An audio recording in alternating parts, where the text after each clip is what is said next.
शुरू करो जी। आउज़ बिल्लाहि मिनश शैतानिर रजीम बिस्मिल्लाहिर रहमानिर रहीम। अस्सलाम वालेकुम जी। मक्खन जट जी चौरी ज़ाहद नंबरदार उन्होंने डेरे तो हाज़र आ। तो पहले एक वीडियो बनी सी ईद उल ज़ुहा तो पहले एक हाथे का सौदा होया सी। आबद मोहम्मद आबद इन्हें खरीदिया सी, मोहम्मद असगर उन्हें फरोख्त किया सी।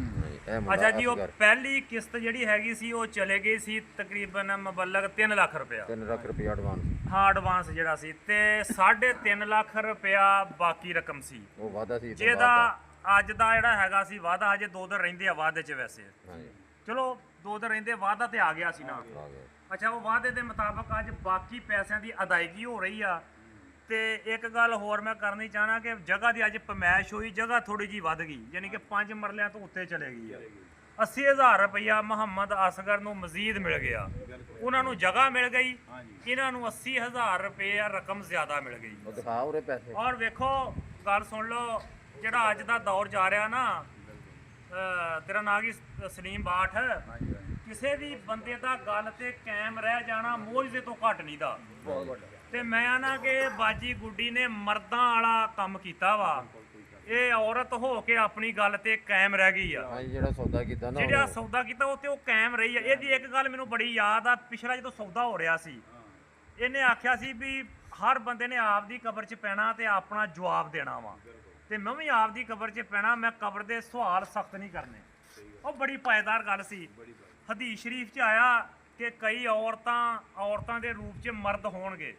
ਚਾਚਾ ਅਸਲਮ, ਇਹ ਨਬੀ ਪਾਕ ਸੱਲੱਲਾਹੁ ਅਲੈहि ਵਸੱਲਮ ਦਾ ਫਰਮਾਨ ਹੈ ਇਸ ਦੁਨੀਆ ਦੇ ਸਭ ਤੋਂ ਸੱਚੇ ਇਨਸਾਨ ਦਾ, ਕਿ ਕਈ ਔਰਤਾਂ ਐਸੀਆਂ ਹੋਣਗੀਆਂ ਜਿਹੜੀਆਂ ਔਰਤਾਂ ਦੇ ਰੂਪ 'ਚ ਮਰਦ ਹੋਣਗੇ, ਤੇ ਕਈ ਮਰਦ ਐਸੇ ਹੋਣਗੇ ਜਿਹੜੇ ਮਰਦਾਂ ਦੇ ਰੂਪ 'ਚ ਔਰਤਾਂ ਹੋਣਗੇ। ਤੇ ਉਲਮਾ ਕਰਾਮ ਨੇ ਵਾਂਡੇ ਦੀ ਫਿਰ ਇਹ ਕੀਤੀ ਆ ਕਿ ਆਪ ਨੇ ਉਹਨਾਂ ਔਰਤਾਂ ਨੂੰ ਮਰਦ ਫਰਮਾਇਆ ਜਿਨ੍ਹਾਂ ਦੀ ਗੱਲ ਪੱਕੀ ਹੁੰਦੀ ਆ, ਜਿਹੜੀ ਆਪਣੀ ਗੱਲ ਤੇ ਖਿੱਲ ਜਾਂਦੀਆਂ, ਨਿਭਾ ਜਾਂਦੀਆਂ, ਤੇ ਉਹਨਾਂ ਮਰਦਾਂ ਨੂੰ ਮਰਦਾਂ ਦੀ ਸ਼ਕਲ 'ਚ ਔਰਤਾਂ ਕਿਹਾ ਗਿਆ ਵਾ ਜਿਹੜੇ ਆਪਣੀ ਗੱਲ ਤੋਂ ਨਿਭਾ ਨਹੀਂ ਸਕਦੇ। ਸਵੇਰੇ ਹੋਰ, ਦੁਪਹਿਰੇ ਹੋਰ, ਰਾਤ ਨੂੰ ਹੋਰ। ਅਗਰ ਇਹ ਗੱਲ ਨੂੰ ਪਰਖਿਆ ਜਾਵੇ ਤੇ ਮੇਰਾ ਨਹੀਂ ਖਿਆਲ ਕੋਈ ਮਰਦ ਨਜ਼ਰ ਆਵੇ, ਸਾਰੇ ਔਰਤਾਂ ਦੇ ਰੂਪ 'ਚ, ਕਿਉਂਕਿ ਗੱਲ ਤੇ ਖਲੋਂਦਾ ਹੀ ਕੋਈ ਨਹੀਂ। ਤੇ ਚਲੋ ਜੀ, ਇੱਕ ਹੋਰ ਜਿਹੜਾ ਸੀ ਵਾਅਦਾ ਪਾਇਆ ਤਕਮੀਲ ਤੇ ਪਹੁੰਚ ਗਿਆ। ਤੋ ਜਨਾਬ ਅੱਜ ਅਦਾਇਗੀ ਹੋ ਚੱਲੀ ਆ। ਅਸੀਂ ਆਖਰ ਤੇ ਇਹ ਪੈਸੇ ਦੇਖ ਲਓ ਜੀ, ਪੈਸੇ ਇਨਸ਼ਾਅੱਲਾ ਤਾਲਾ ਜੀ ਅੱਜ अपना असगर होने तू पैसे पूरे कर लेने भी। ਬਾਜੀ ਗੁੱਡੀ ਦੇ ਫਰਜ਼ੰਦ ਜਨਾਬ ਮੁਹੰਮਦ ਅਸਗਰ ਇਹ ਪਹੁੰਚ ਜਾਣਗੇ। ਅਸੀਂ ਦੁਆ ਕਰਾਂਗੇ ਜੀ ਅੱਲਾਹ ਦੀ ਜ਼ਾਤ चलने बह के कर ਬਾਜੀ ਗੁੱਡੀ ਦੇ ਨੇਕ ਨੀਅਤ ਤੇ ਨੇਕ ਕੰਮ ਵਾਸਤੇ ਨੇ ਹੱਥਾਂ ਵਿੱਚ ਆ ਵਾ। ਚਲੋ ਮੈਂ ਹਜੇ ਵਕਤ ਤੋਂ ਪਹਿਲੇ ਜ਼ਾਹਰ ਨਹੀਂ अपने ਕਰਦਾ। कोले मैनेजर साहब बैठे जी। ਮਾਨ ਸਾਹਿਬ ਯਾਰ ਮੇਰੀ ਗੱਲ ਇੱਕ ਅਹਿਮ ਆ।